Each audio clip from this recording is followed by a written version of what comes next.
Welcome to the Justice Review with Curtis Ray Davis, man. Episode 2. I love you guys. Thank you for logging on. Today's subject is love, politics, and crime stats.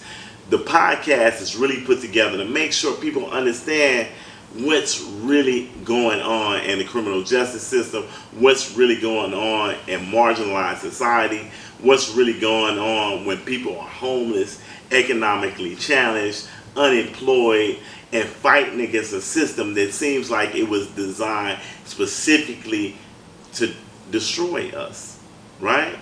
So we don't want to think about conspiracy theories and all of that, and I've seen all the stuff on the internet, Facebook, Messenger, telling me that they're about to implant chips in us, man. They're about to do all kind of stuff. COVID-19 is whatever it is. Donald Trump is about to take the White House again. This is the whole design or whatever. It doesn't matter. In my lifetime, again, I'm 50 years old, all the presidents have basically been racist. I mean, I've never even known of a president that was on my side, right? But the point of the matter is what I'm trying to do is let you understand that all politics are local.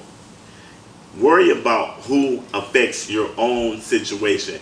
Politics in its definition is the art of forwarding your own agenda, right? So if your agenda says that I need a small business loan because I'm a beautician, or I'm a barber, or I'm a landscaper, or I'm a person that deals with 1099 tax situations, then you're supposed to vote for whoever is supporting that type of agenda. That's the politics part of it. But COVID-19 has kind of changed the way we look at things right now.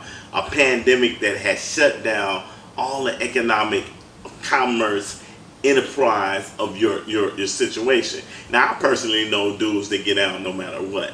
COVID-19 or not, money still have to come in, Pampers had to be bought, milk has to be bought. We have to take care of our families, so we're going to do whatever we have to do to survive. I get that. My primary purpose, though, I had a life sentence. I was sentenced to serve the duration of my lifespan in prison. I was supposed to die in prison. They call it death by incarceration here in Louisiana. However, the truth will always come out, and it helps us avail. I didn't do the crime, so after 25 years and 9 months, I was released and able to come back into the world. So I have a purpose now. And when I talk love, and when I talk politics, and when I talk this crime stats thing, I want y'all to really understand that it's from my heart, man. I get money regardless. I can get money whether or not we got books out. Yeah, Slave State is out. I've sold 1,100 copies. People are giving me rave reviews. I have 5 stars on Amazon, Barnes and Noble, Goodreads, Rakuten, Target, Walmart. Yeah, that's cool. I was getting money before that ever happened. Money is not the primary issue. The primary issue is the love that we have to have in order to push forward. So earlier today, one of my partners said, well, define love.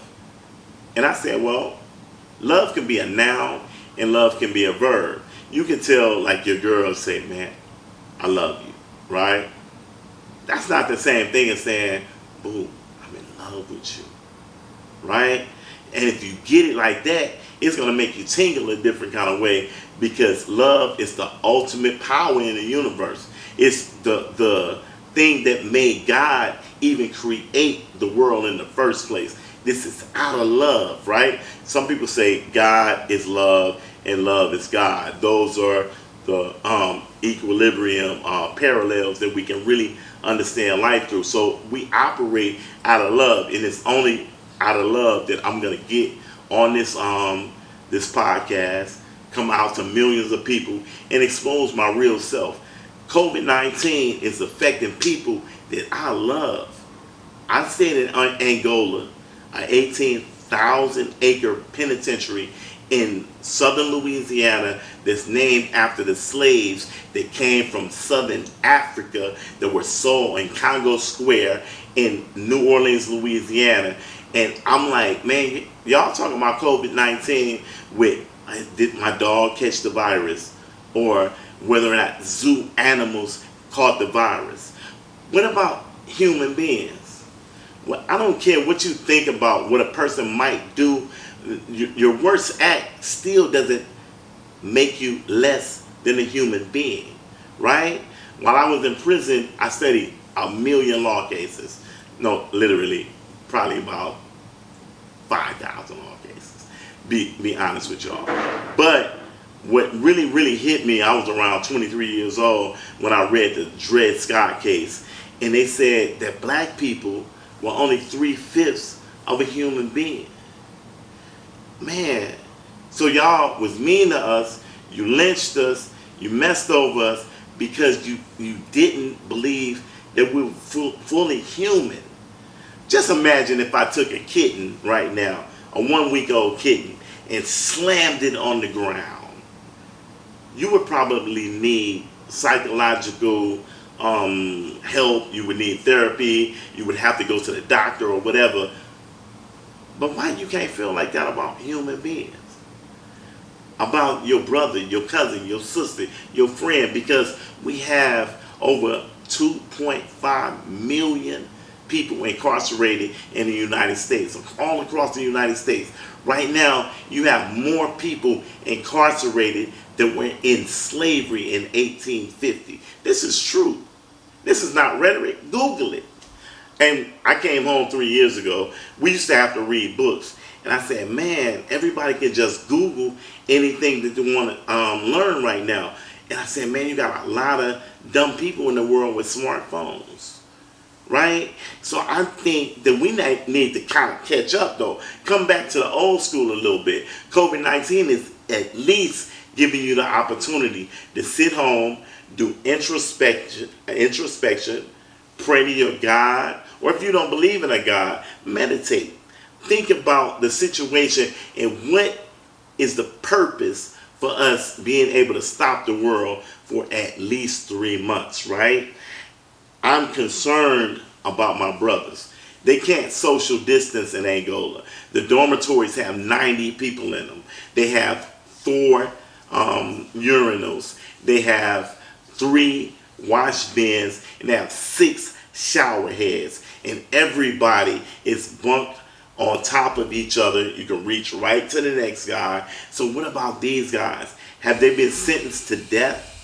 Because we have this pandemic, they don't have masks, they don't have a way to clean themselves, and they don't have the virus. It's the employees, it's the correctional officers, it's the people that come from the free world, that come into Angola or Wynn or Hunt or St. Gabriel or any other prison on the face of the earth that are bringing these diseases into our people. So Governor Edwards, a couple of days ago, said because of this epidemic, we're going to release 1,100 people, right?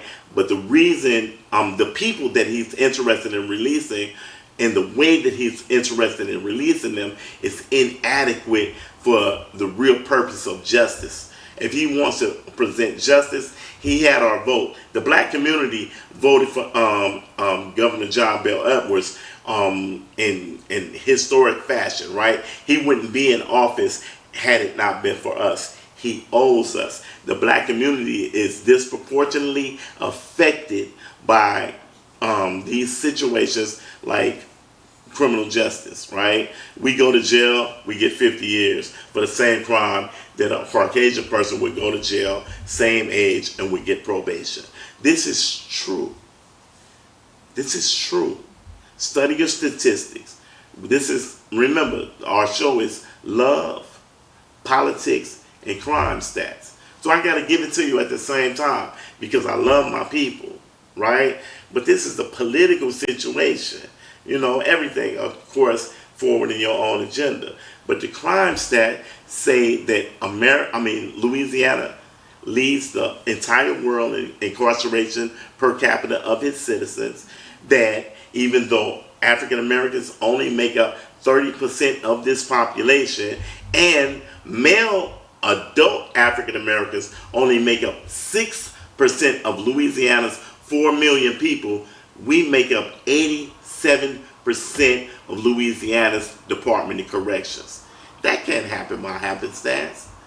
That only happens because there was a design behind that, right?